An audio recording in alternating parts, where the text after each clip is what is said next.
Muchas gracias, Mona Baza. Creo que mi pequeño anticipo fue refrendado enormemente, exagerado, mucho más. Humillación, masacre, secuestración, cuestiones que se viven en ese continente y en este, y en otros, obviamente. Me parece que estas son pequeñas claves para la interrogación y la reflexión, sumamente impactantes. El cuerpo femenino y la dominación en el ultraje. Vamos ahora a continuar. Simplemente, luego de la narrativa y luego de uno se quiere meter en estas cosas, a decir un poquito la mecánica que no enuncié todavía.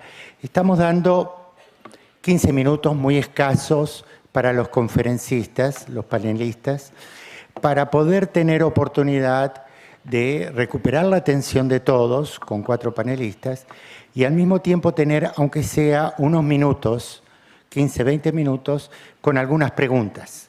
Entonces, por eso estamos compelidos por el tiempo y también para que el auditorio pueda escuchar atentamente.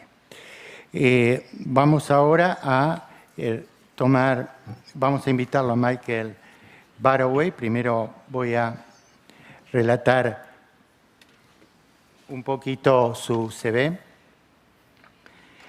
Bueno, como saben, ya anunciado, Michael BURAWOY es el presidente de la Asociación Internacional de Sociología.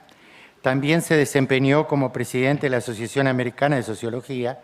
Él es profesor de Sociología en la Universidad de California, Berkeley, y ha sido un observador participante de los establecimientos industriales en 4 países.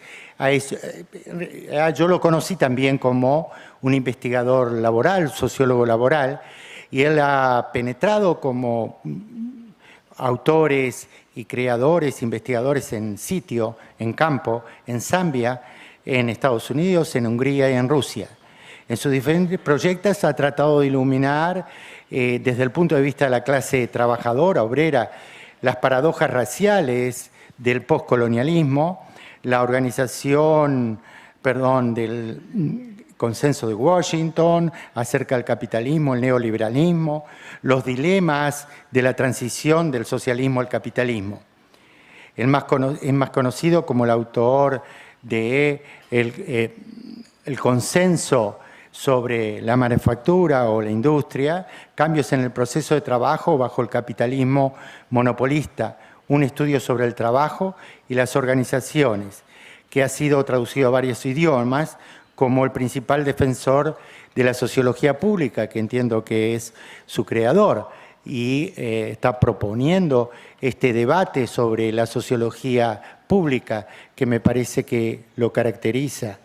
Creo, hace tiempo que nos conocemos, hemos tenido varias aventuras académicas en convergencia y le damos la enorme bienvenida y su palabra.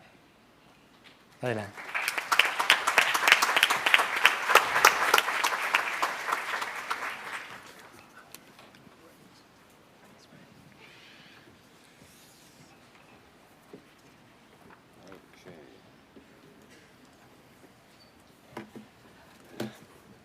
Greetings. Yes, thank you very much, Alberto, and for that introduction. And it's a bit difficult to follow Mona and her extremely powerful imagery and the cultural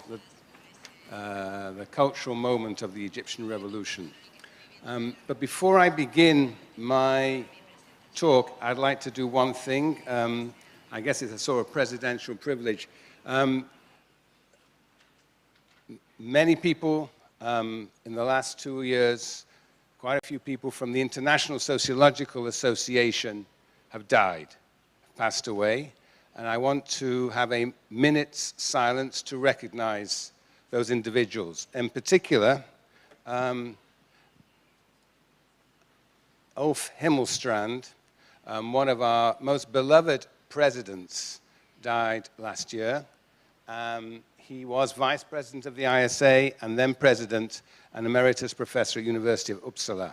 So in recognition of Ulf Hummelstrand and of all the others who died in the last 2 years, ISA members, I would like to have a minute's silence.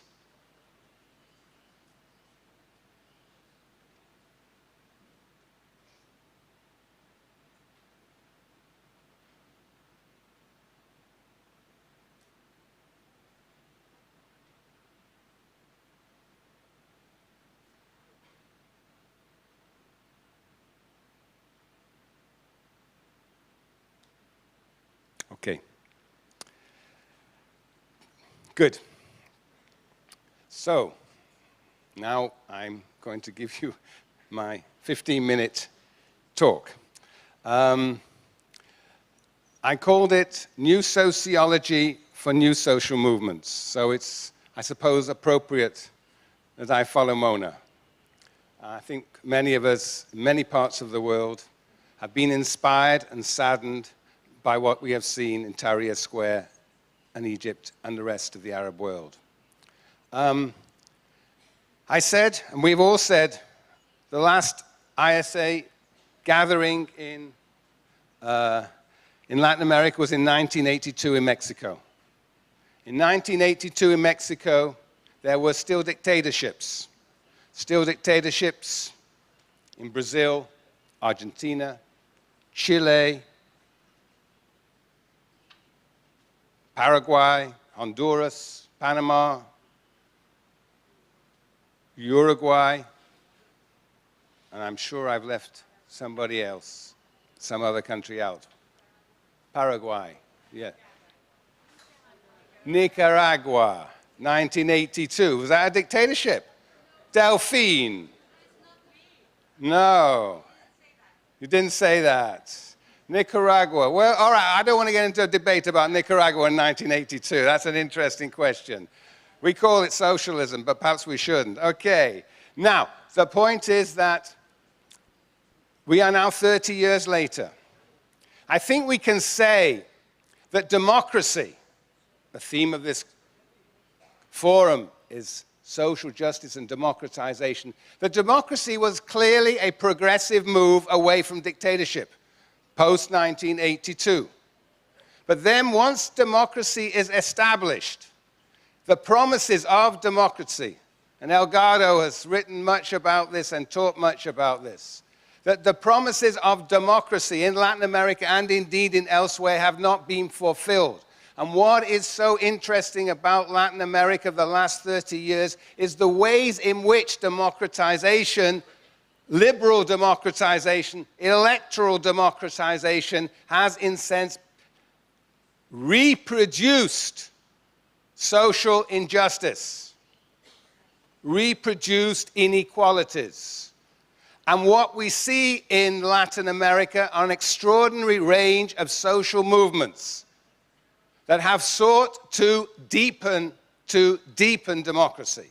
Whether we're talking about participatory budgeting in Brazil, and we find it in elsewhere in the continent. Whether we are talking about the struggles of the landless, MST in Brazil, whether we're talking about struggles of environmental struggles in, for example, in Argentina, or struggles of the unemployed, the piqueteros, we are across the continent seeing an enormous range of struggles that seek to deepen democracy, and in some cases to create new alternative forms of democracy. What we have seen in Latin America the last 30 years is what we have seen, in my belief, the last 2 years across the world.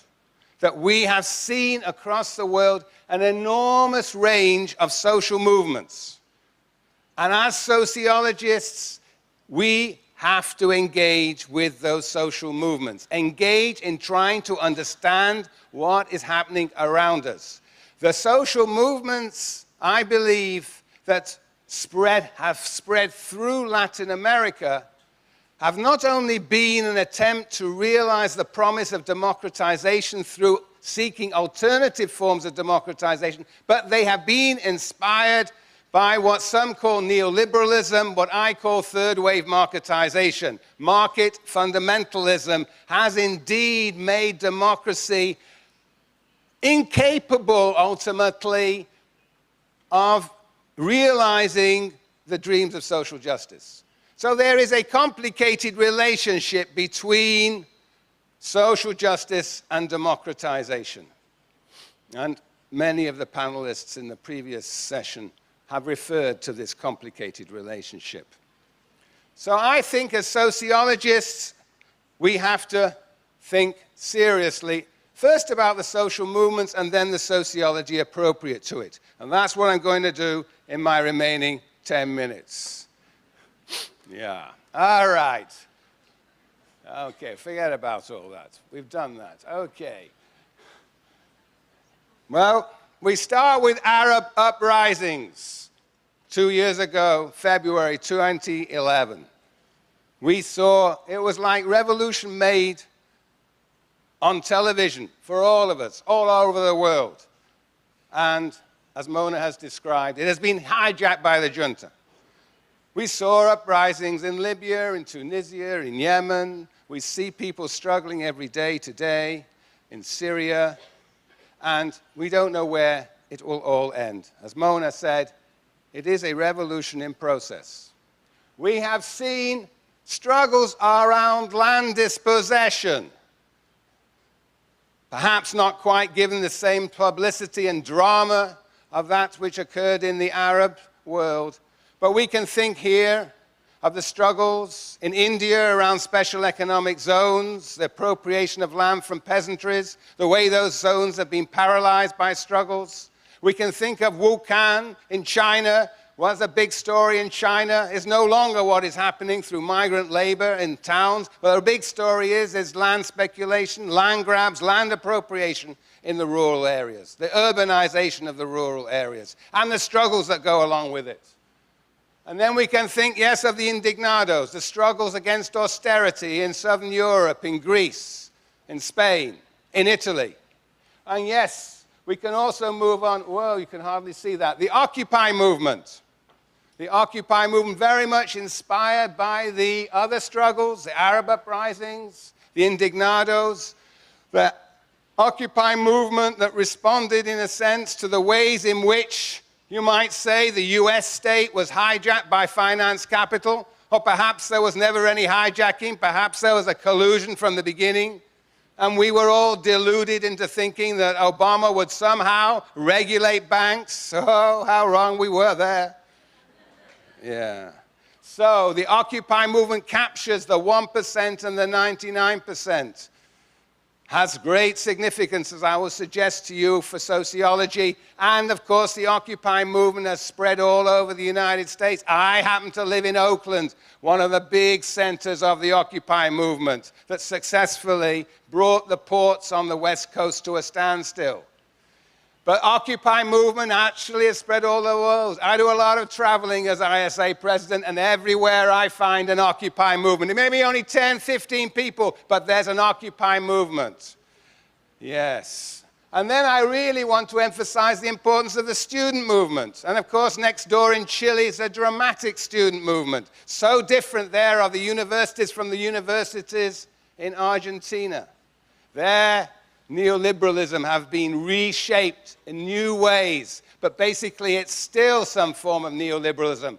And the students are at the vanguard of struggles against the privatization of the production of knowledge and of education. So, those are the 5 types of movements. But what do they have in common? They are very different, but what do they have in common? They have in common, they are all, in a sense, national movements that are globally connected. Globally connected through social media, through the flow of people, through the flow of imagination. Second, and I take this idea from Bauman, but not only Sigmund Bauman. Zygmunt Bauman's ideas. It is the idea of the separation of power and politics. Power is linked now increasingly to finance capital. States get locked into finance capital, and politics is left to the rest of us. But we have so little power. These social movements understand the world through that lens. Third, the democracy that inspires so many of these movements is one that is direct and horizontal, prefigurative democracy. It is a democracy that, in a sense, insulates itself from the state, from finance. And the question is, how can it sustain itself, and how can it bring about social change? But we have to see this movement as, in a sense, reflecting the separation of power and politics. Fourth, these movements are indeed connected through the virtual space, but without a public space to hold on to, they are bereft of a forming solidarity. Whether we are talking about Tahrir Square, or the Central Square in Barcelona, or in Oakland, public space, the occupation of public space has been important. And the result is repression.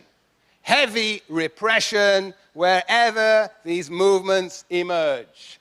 But these movements disappear and reappear.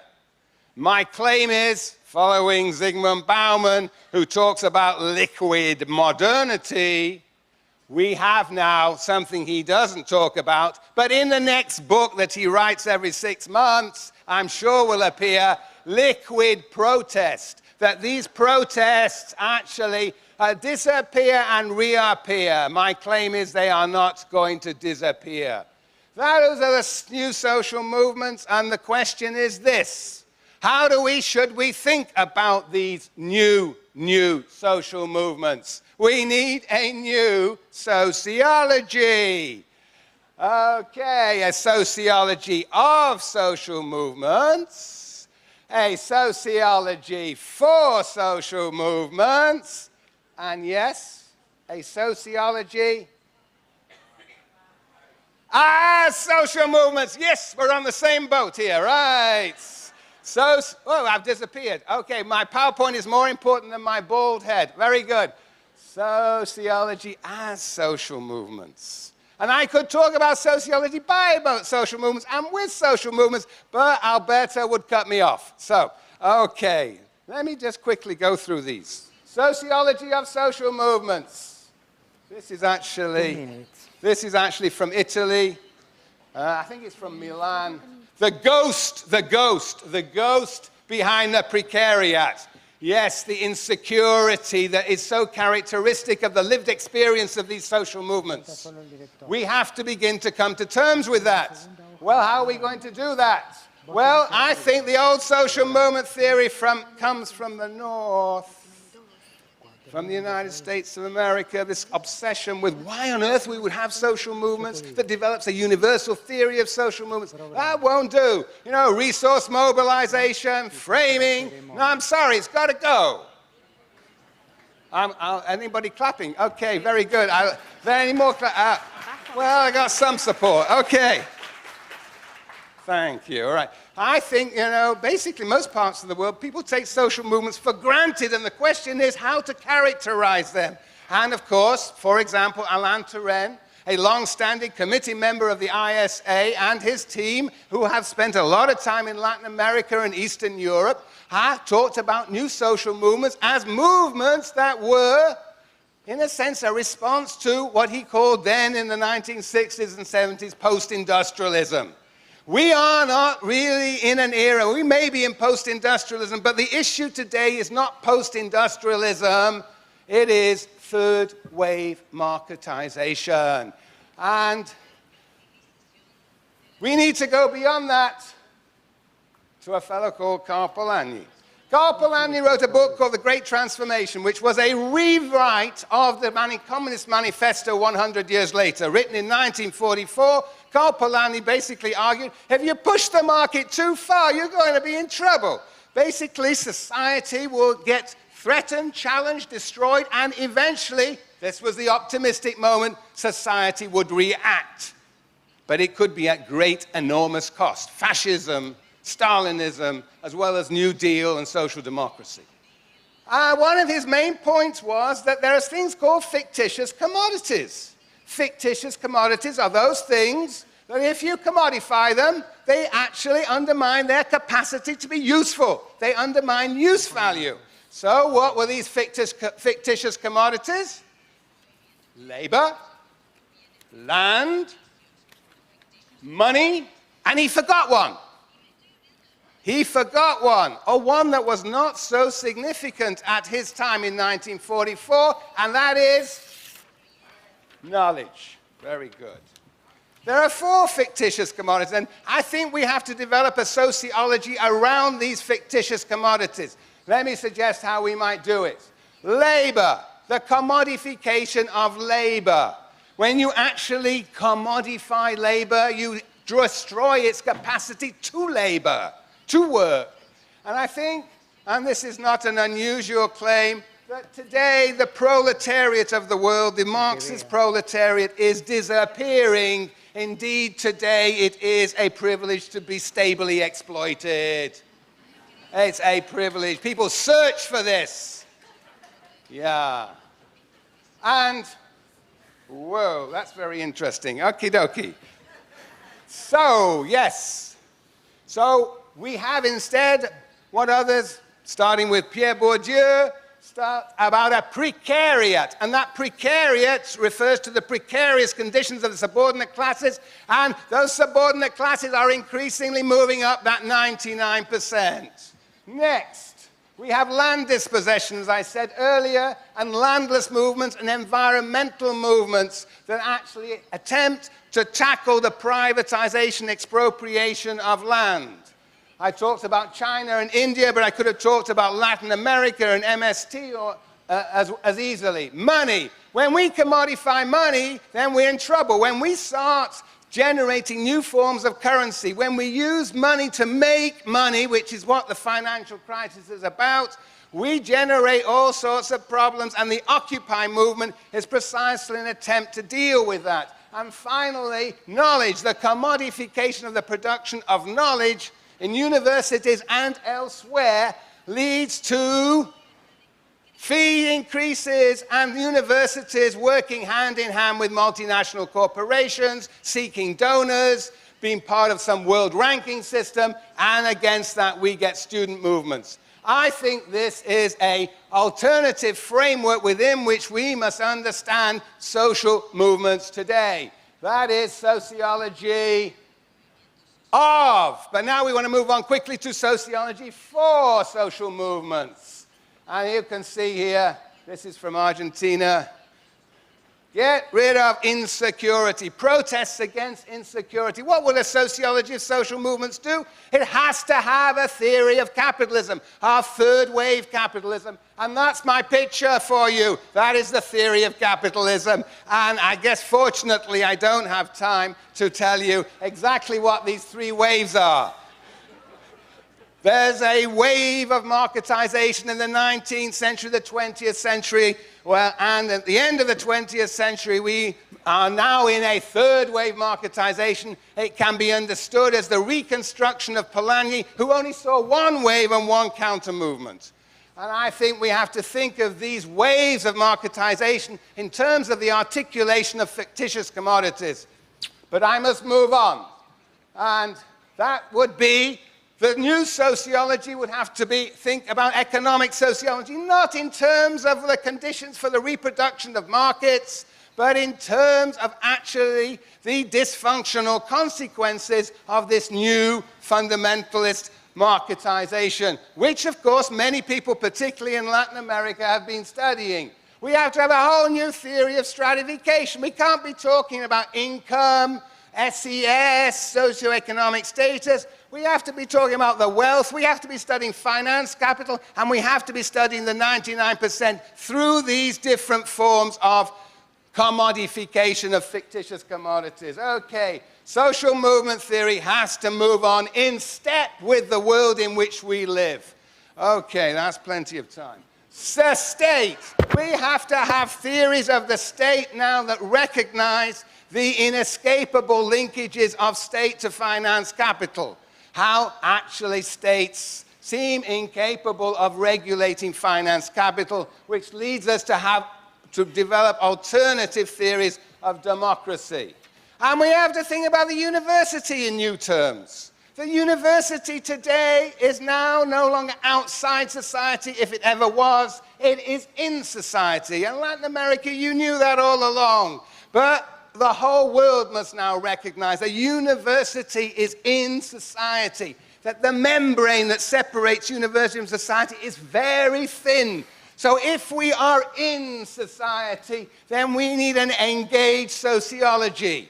If we are not engaged, then the university and our discipline will disappear in the face of extreme marketization.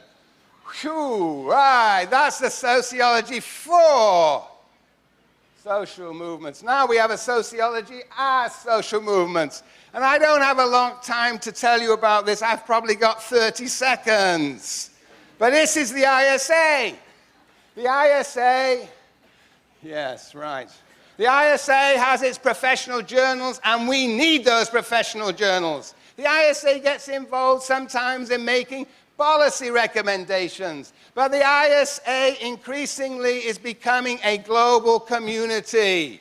It is becoming increasingly people who are attached to one another, concerned, as Maggie Abraham told us today, and the other panelists did, that we are part of a world in which we live. We are not just outsiders observing, we are also in the world, and we are having to take sides. That doesn't mean we all take the same side, but we are having to take sides to defend the civil society that is the foundation of our discipline. Universities are in crisis. We need to talk about it. There is a blog, Universities in Crisis, on the ISA website. This is the propaganda part of my talk. There is also global courses that are being generated, namely courses that have interconnected globally through social media and have hubs in different countries. And we have, as I've been trying to tell you, a magazine called Global Dialogue that actually explores national issues or the national context of global issues. We in the ISA, in my belief, are indeed both a professional organization, but, and that is why it's so important to be in Latin America, where it's obvious that sociology is also a public organization, an organization that actually engages directly with publics, defends the civil society upon which our sociology rests. So that's my little speech as ISA president. Thank you very much. Thank you very much.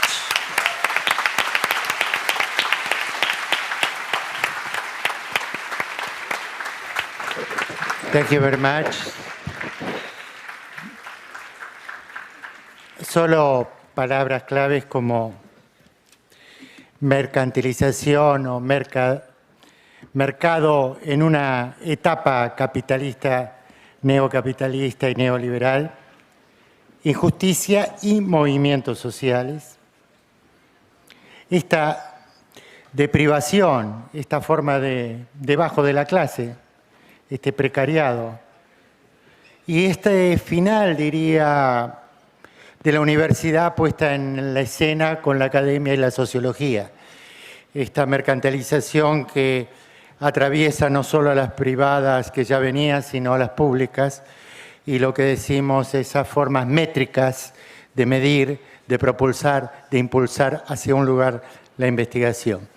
Vamos a dar paso a nuestra invitada conferencista, la doctora Mónica PINTO, decana de la Facultad de Derecho, con quien estamos unidos en esta empresa desde el primer momento. Habíamos postulado la facultad y luego la forma en que se expandió, la forma en que creció, permitió sumar facultades y asociarnos.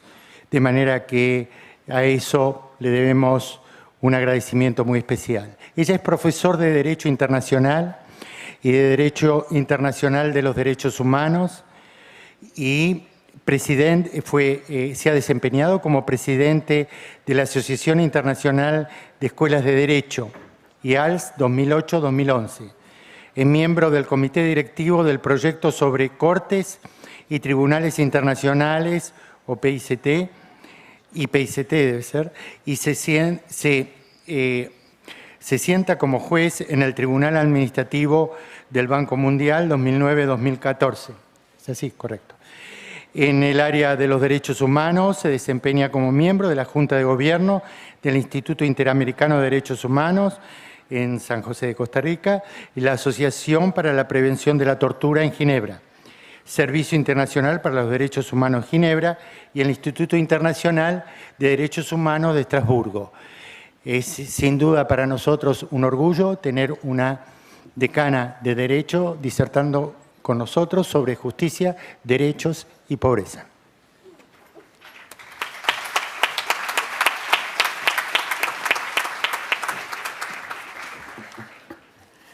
Good afternoon. Thank you very much to the organizers for this invitation. And a disclaimer, I'm not so histrionic as my predecessor in this floor, so be patient, please. I want to share with you some ideas concerning poverty and human rights. International human rights law assumes that democracy is the best context for human rights to be fully enjoyed and exercised. Accordingly, permissible restrictions to human rights should pass the test of being necessary in a democratic society. At the same time, human rights should go further than legal rules. So everyone is entitled to a social and international order in which human rights and fundamental freedoms can be fully realized. Thus, governments are under the duty to ensure the free and full exercise of the protected human rights to every person subject to their jurisdiction.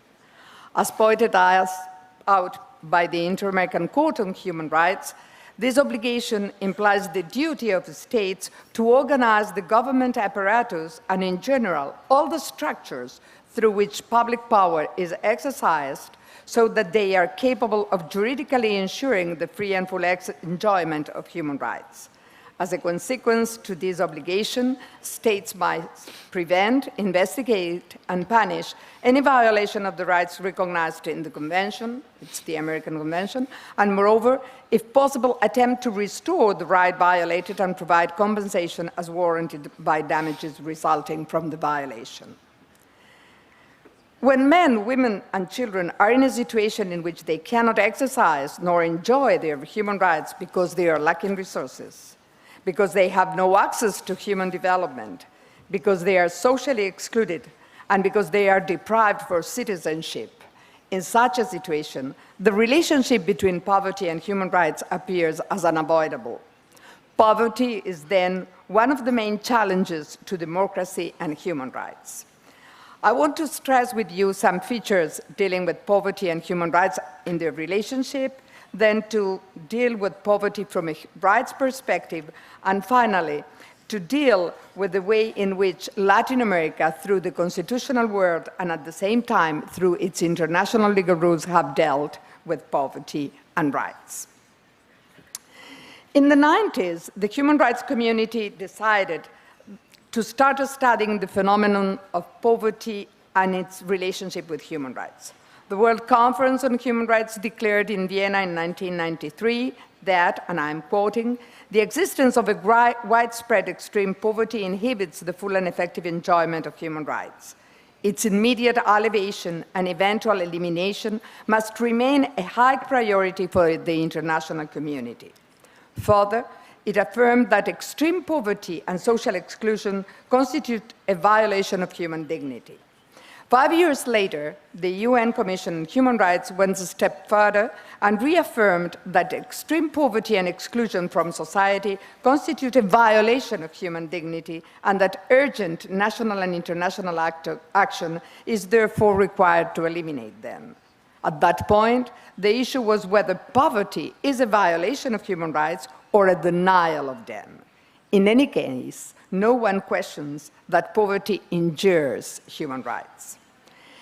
The jurisprudence of the Inter-American system has held that the duty of the state to take positive measures is stressed precisely in relation to the protection of life of vulnerable and defenseless persons in situations of risk, such as the children in the street. The arbitrary deprivation of life is not limited, thus, to the illicit act of homicide. It extends itself likewise to the deprivation of the right to live with dignity.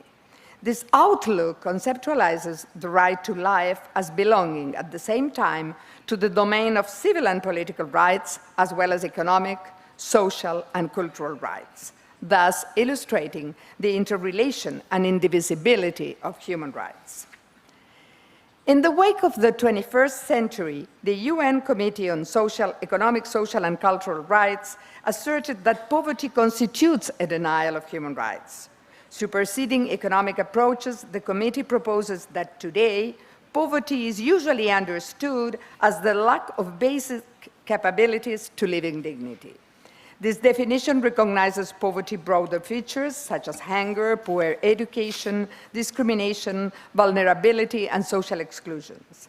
Moreover, in the light of the International Bill of Rights, poverty may be defined as a human condition characterized by sustained or chronic deprivation of the resources, capabilities, choices, security, and power necessary for the enjoyment of an adequate standard of living and other civil, cultural, economic, political, and social rights. According to the Human Development Report 2000, poverty is an infringement on freedom, and the elimination of poverty should be addressed as a basic entitlement and a human right. The report calls for a framework for development, trade, and investment that respects, protects, and promotes human rights, encouraging greater commitment by donor governments to provide adequate funding of human rights priorities.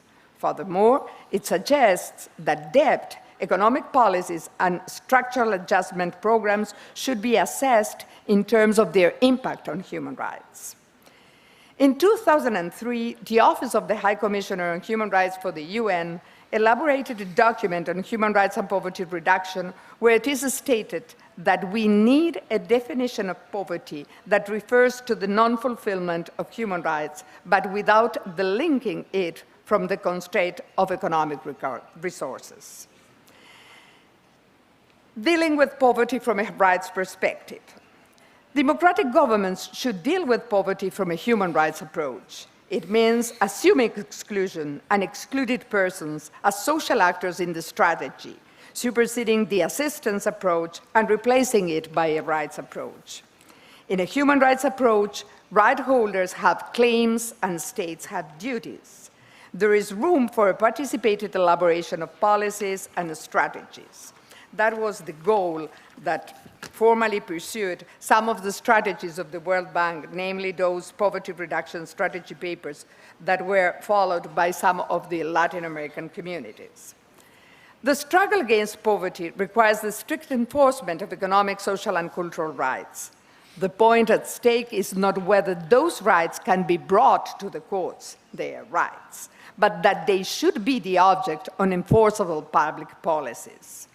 Human rights treaties and human rights rules, generally speaking, contain a clause whereby states have the duty to take the necessary steps to adopt legislative and other measures as may be necessary to give effect to the protected rights. The theory behind those provisions is that every state will take the necessary steps to prepare its legal framework in order to be able to enforce the treaty. Additionally, those treaty provisions usually leave it to the concerned states to determine the method of integrating the relevant treaty in accordance with the constitutional provisions and with the provisions of the Covenant. What happens in Latin America? What happens with Latin American constitutions? It seems that the principle of supremacy of constitutional rights is enforced in the great majority of countries. Some constitutions recognize a higher ranking to international treaties over domestic legislation, like in the Constitution of Paraguay of 1992 or the Argentinian Constitution of 1994. Others keep silent on the point, even when legal authorities tend to assume that they also recognize the prevalent international law, like the Uruguayan Constitution of 1997. Still others do make a distinction between human rights treaties and other treaties. The Argentine Constitution, in force since August 1994, provides for the constitutional hierarchy of 11 international instruments in the full force of their provisions, that is, together with reservations and declarations made, so they do not repeal any section of the first part of the Constitution, that's our domestic Bill of Rights, and are to be understood as complementing the rights and guarantees recognized in the Constitution. Those international instruments also have a special system in order to be denounced. Because of the operation of these provisions, international human rights obligations became constitutionalized.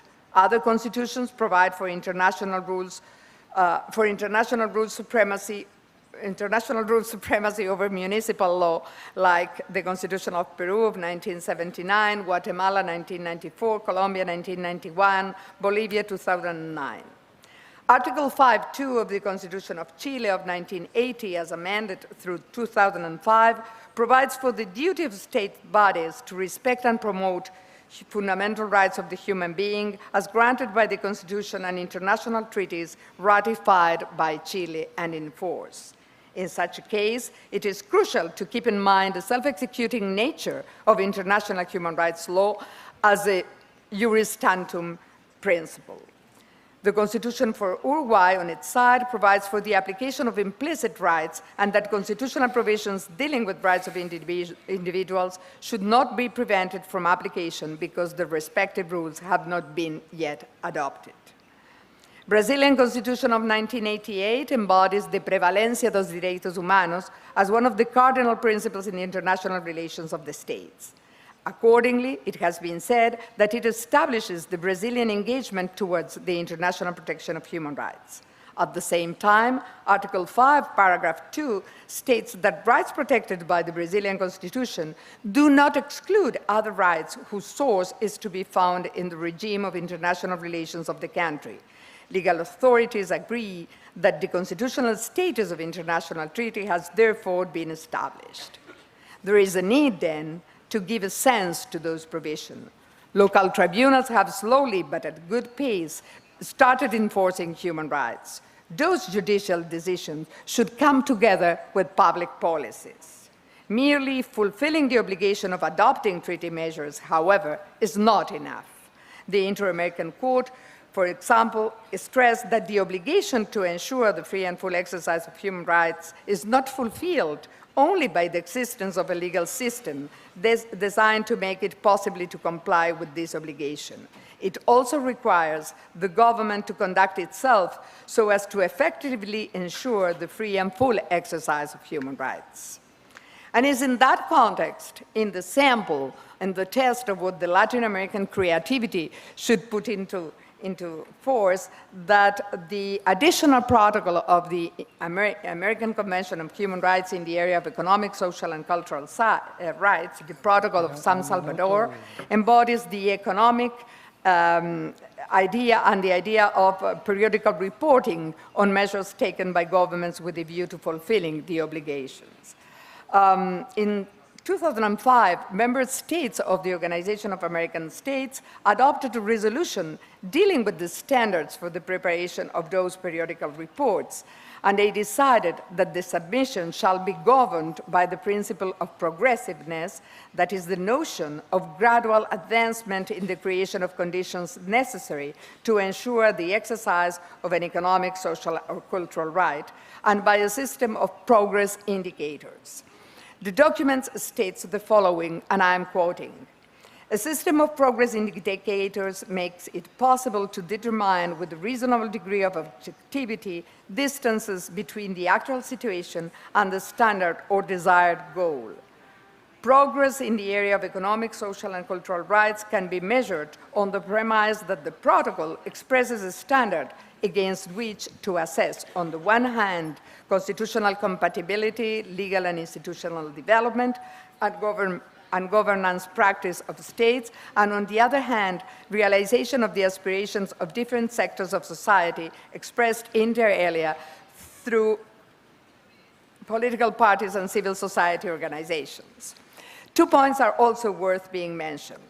First, all the information furnished should bear in mind gender, groups with special needs, ethnic and cultural diversity, and participation in government.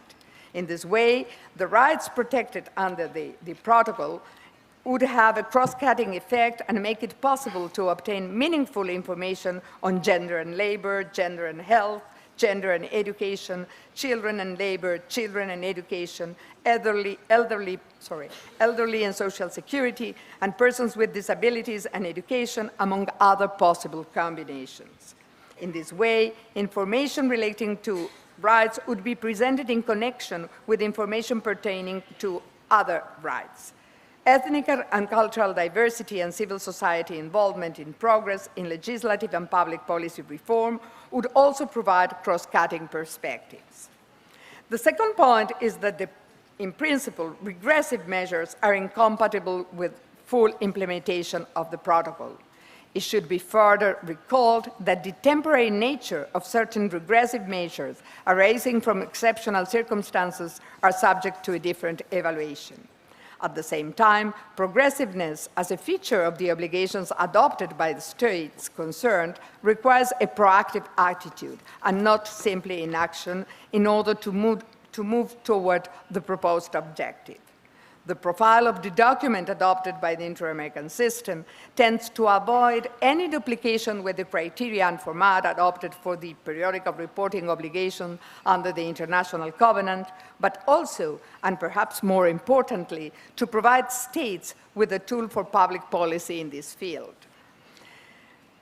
Poverty from the human rights perspective is a challenge that the Inter-American system has yet to assume fully in its many dimensions. It is a complex reality that the states all too often hold aloft and politicize, but rarely incorporate into a body of public policies likely to engender timely, relevant actions for tackling causes effectively. Poverty affects civil as well as political rights. As stated at the beginning of this presentation, poverty deprives from citizenship.